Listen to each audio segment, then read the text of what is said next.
today we are going to be talking about sourcing options other than China. So now my guest, Amy Weiss. Amy, how are you? Please introduce yourself.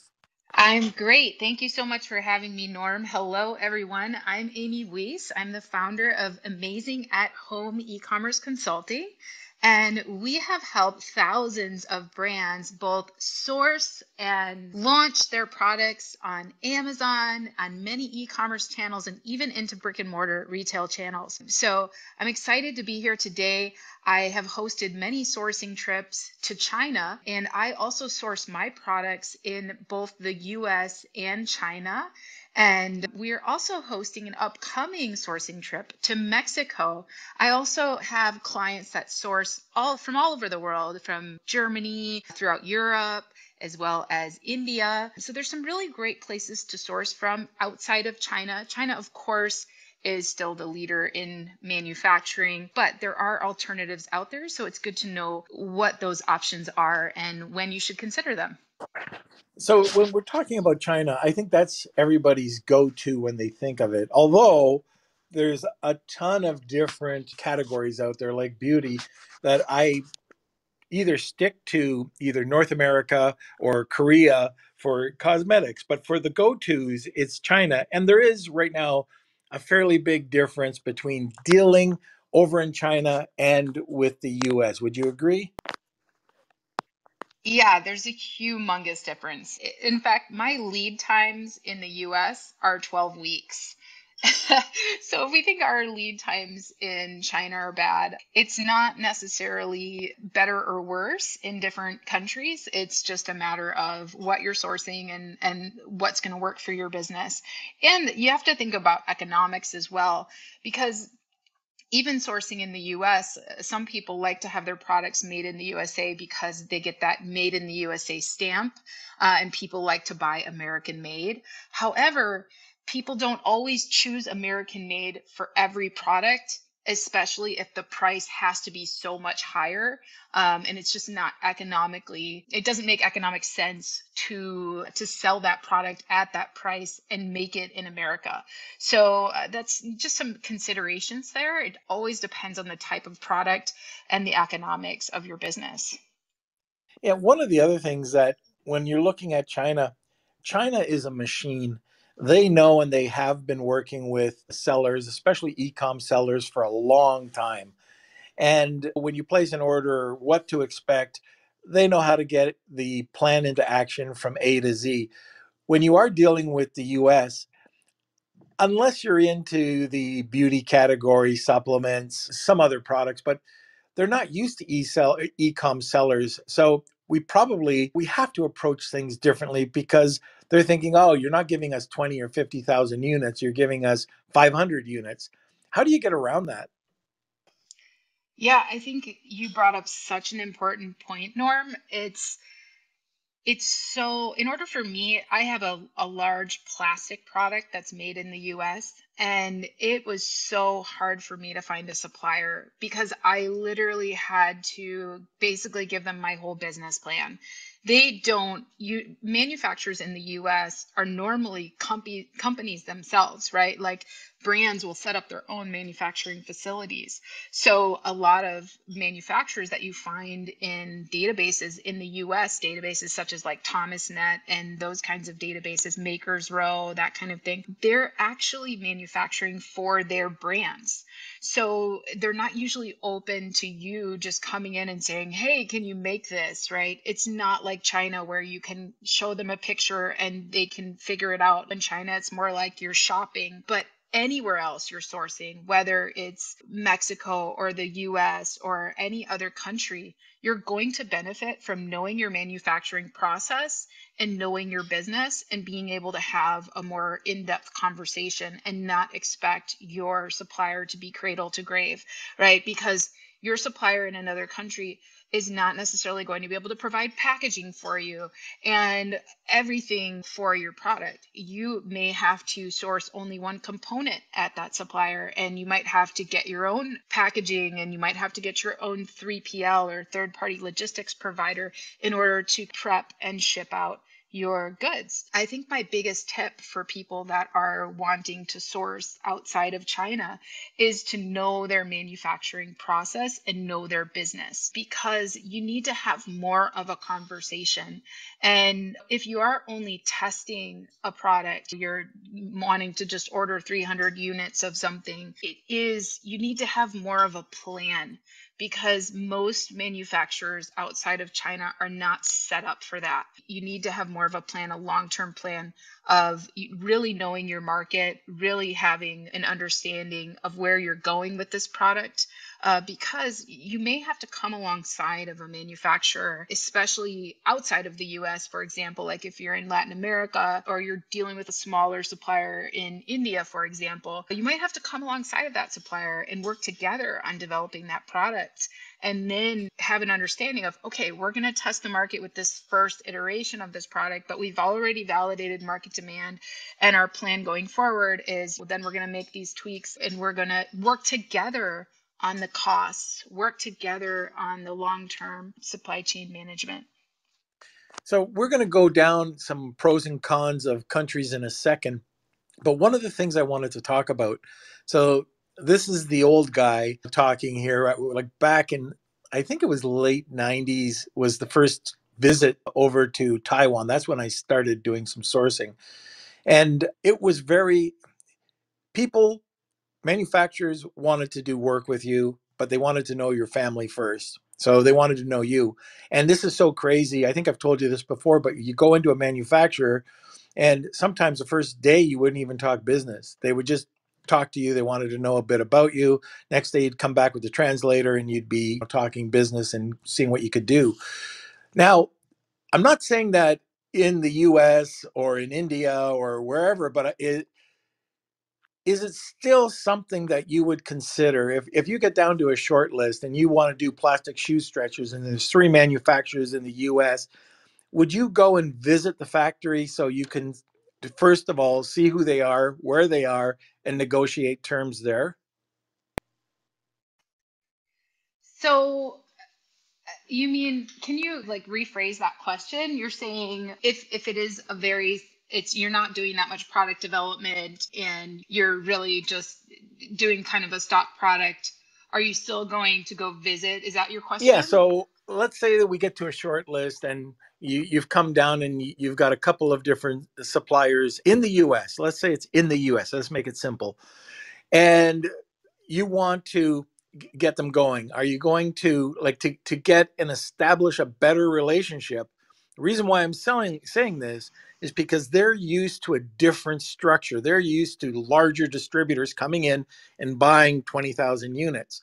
So what I'm saying, go to the manufacturer and talk to them and show them what you're trying to do. Show them how you're selling on Amazon or on your e-commerce platform to see, first of all, to have them build trust in you. Yeah, so I wouldn't necessarily say that you have to go visit every time. We do live in a very modern world, and it is possible to get on Zoom. It is possible to get on video calls. Even with my supplier in the US, I did not visit them in person until after they already had my molds. Like my molds were made in China, and then we moved them to the US, and they set up the tool and everything, and we talked on a regular basis. And I didn't actually see my product in production in person until a year later. So it's really, I think I can't understate the importance of in-person connection if you can make one. It's really great. But if you're limited, there's plenty of ways to have communication. Even in China, I see people will source from China and they will never get on a video call with their manufacturer.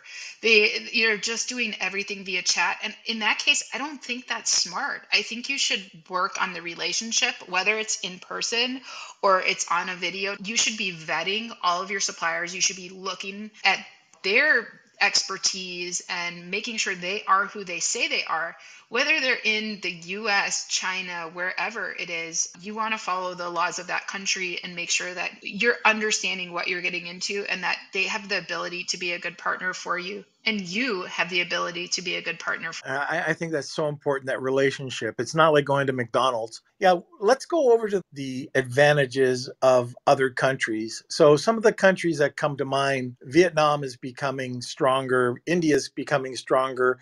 Taking Korea for cosmetics is a great option. And then the Latin American community, and then US and Canada. And there's probably lots of others there. But do you want to go through sort of each one of those countries quickly and top one or two pros and cons? Sure. Yeah.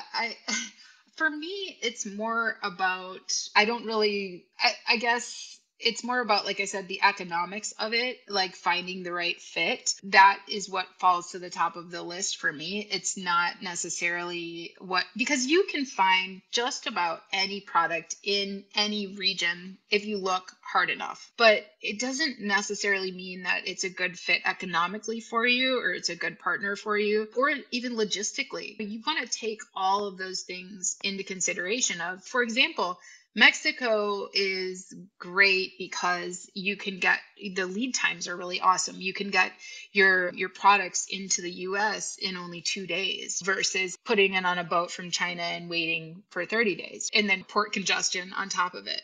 So that's great, but you may not be able to make the same, but depending on your product, you might not be able to find a manufacturer that can do everything for you. You might still have to source some raw materials from China and then move them over to Mexico and bring them together and import them from there. So I think just obviously China is the top in terms of sourcing because they can do so much A to Z for you, and they're so well versed. So if you're a newbie, China is really good. India is really great for like more handcrafted goods. They make a lot of custom, really beautiful things, but there are logistics challenges in India, and the manufacturers do not necessarily have the same certifications and qualifications for that a bigger brand that's selling in retail might be looking for. Those are just things that you have to think about. You have to know what your requirements are, and then you have to match that up with your suppliers. You have to realize that not every supplier is going to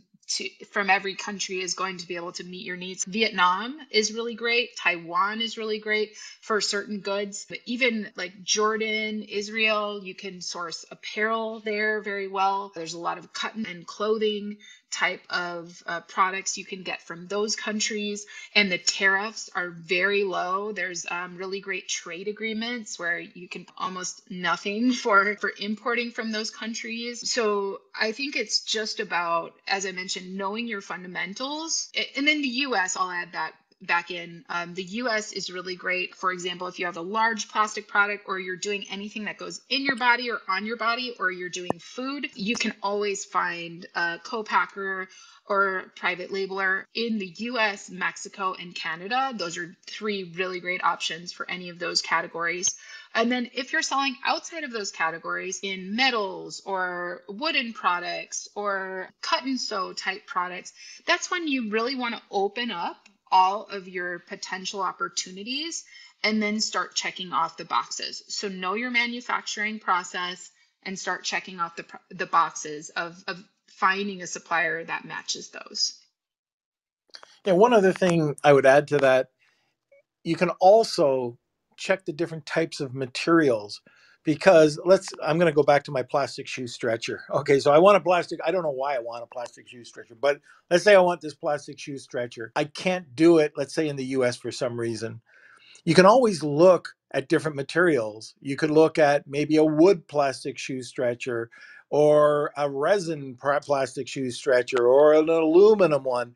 But there's always options available. So a lot of the times, like when you're going over to Alibaba, there's all your options, but you can be innovative. You can, if it just looks like there's plastic available, or if it's plastic and it's only red, maybe you can do a different type of color, or a better quality plastic, or a different type of steel. I don't know why I'm going on plastic shoe stretchers, and I'm trying to think of the components involved with it.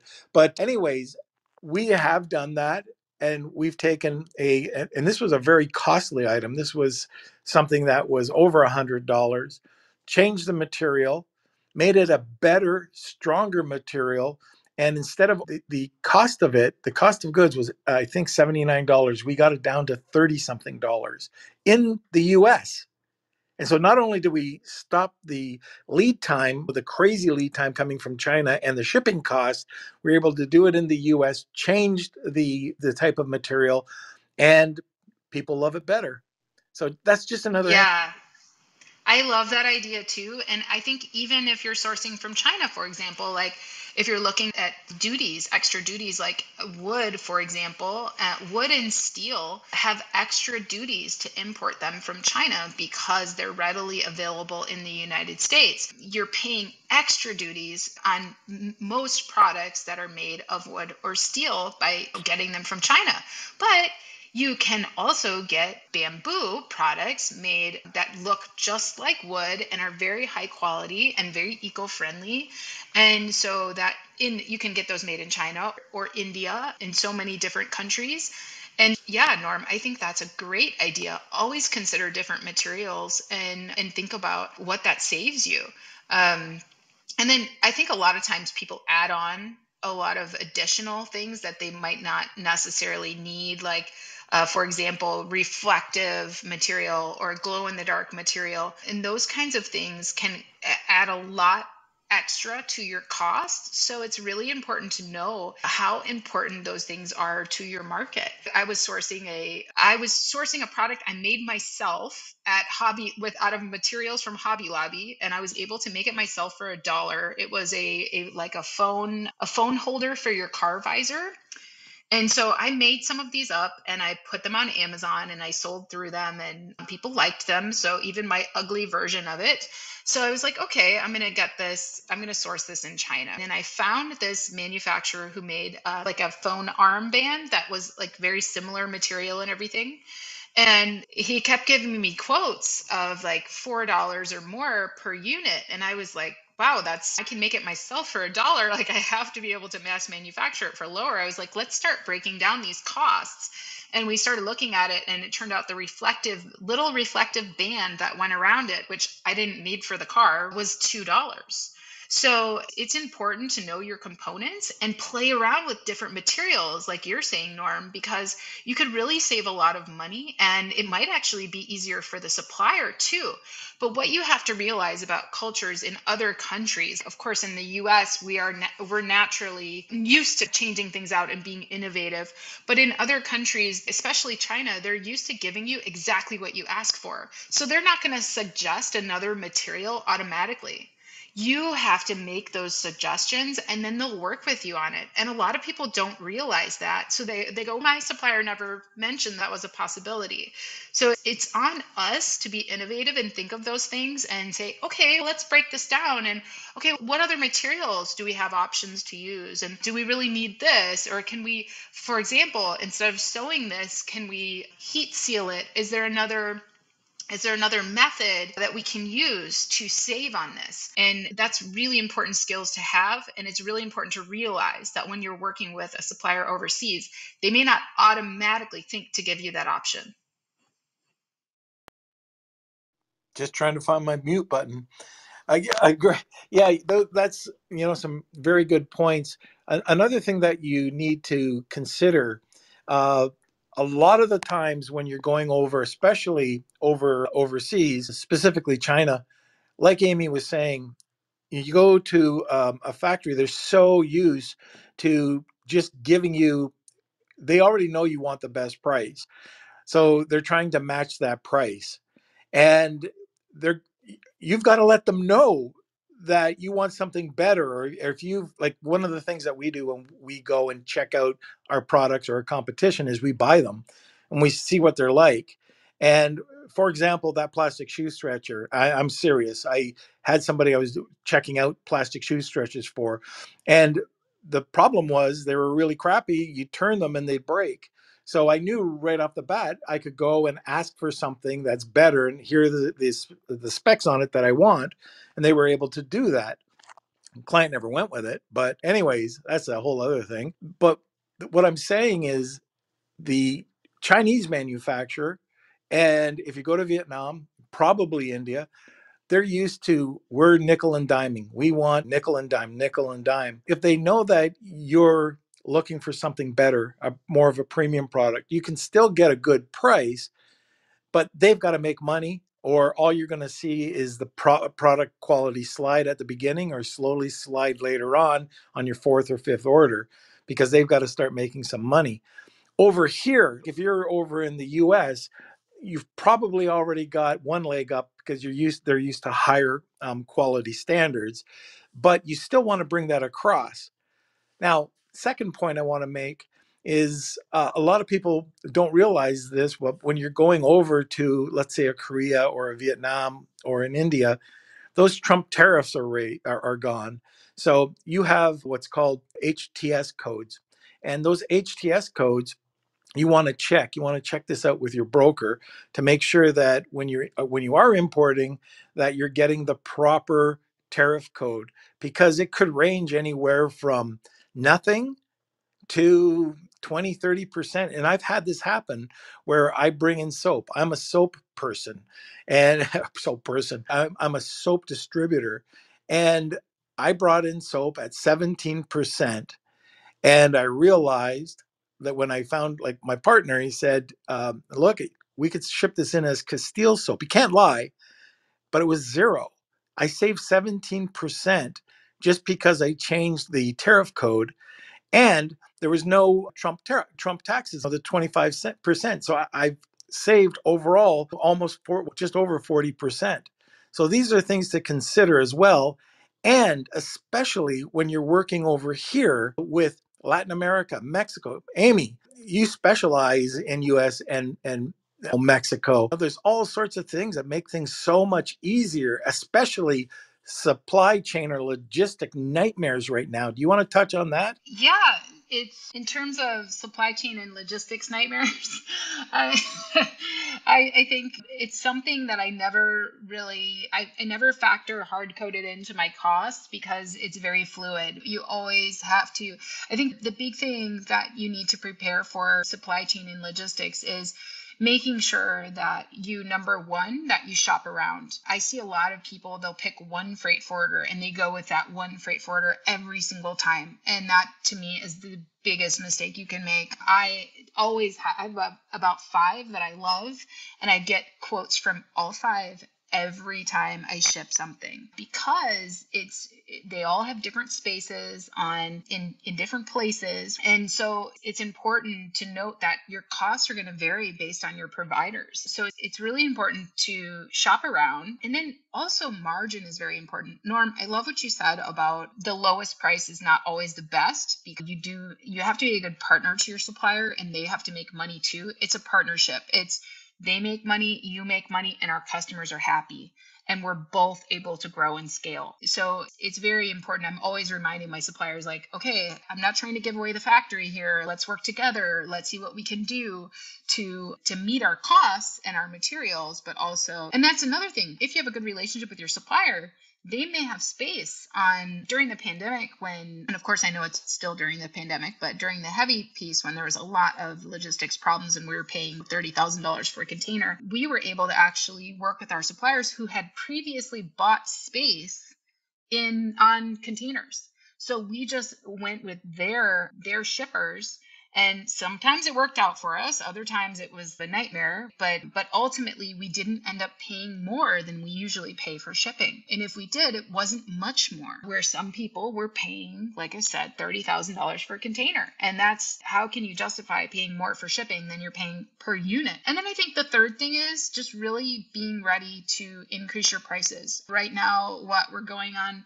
$6 for a gallon of gas, like, it's going to cost you more to ship things. And so you cannot be afraid you're not running a charity, you're running a business, and you cannot be afraid to increase your prices accordingly. I think that's it, like working out your margins, making sure that you have enough margin so that if something happens that doesn't tank your entire business, shopping around, having good relationships with your suppliers, looking at all the options, those fundamentals will carry you through no matter where you source from. Yeah, that's some great advice. Now, Amy, we're winding up here. Do you want to talk about the event that's coming up in Mexico? Yeah, sure. We are doing a sourcing trip to Mexico. Mexico is very interesting for people because what ended up happening during the pandemic is previously smaller manufacturers, and let me just start by saying that larger companies are already sourcing from Mexico, right? There's major automotive companies and stuff like that making their products in Mexico. And us micro brands were like, wait, I'm not Toyota. Like, I don't have the ability to open up my own factory in Mexico and all of that. But there are a lot of smaller manufacturers in Mexico and in Latin America that previously would only really make locally. So they weren't exporting, they were just making products for local retailers and things like that.